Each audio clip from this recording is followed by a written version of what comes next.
Israel's prime minister was blunt today, very blunt, to the United Nations General Assembly. His country will not allow Iran to develop nuclear weapons, even if Israel must stand alone. Correspondent David Lee Miller has that story from the UN. Israeli Prime Minister Benjamin Netanyahu methodically made his case why Iran can't be trusted and what needs to be done to keep the Islamic Republic from obtaining nuclear weapons. He called out Iran's newly elected president, Rouhani, who after a UN speech last week spoke on the phone with President Obama, the first Iranian leader to talk with a U.S. president in more than 3 decades. Netanyahu said there were no substantive differences between Rouhani and his predecessor, hardliner Mahmoud Ahmadinejad. When it comes to Iran's nuclear weapons program, the only difference between them is this. Ahmadinejad was a wolf in wolf's clothing. Rouhani is a wolf in sheep's clothing. Netanyahu said that sanctions are bearing fruit, but nevertheless, Iran's nuclear program continues. Last year alone, Iran enriched 3 tons of uranium to 3.5%, doubled its stockpile of 20% enriched uranium.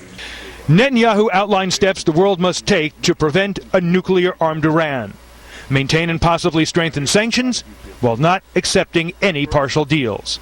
He cited the same resolve of a former U.S. president who helped end the Cold War. 3 decades ago, President Ronald Reagan famously advised, "Trust but verify." When it comes to Iran's nuclear weapons program, here's my advice.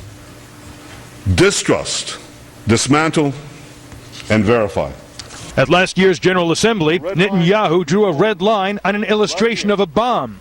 This afternoon, he drew another red line without benefit of visual aids. Israel will never acquiesce to nuclear arms in the hands of a rogue regime that repeatedly promises to wipe us off the map. Against such a threat, Israel will have no choice but to defend itself.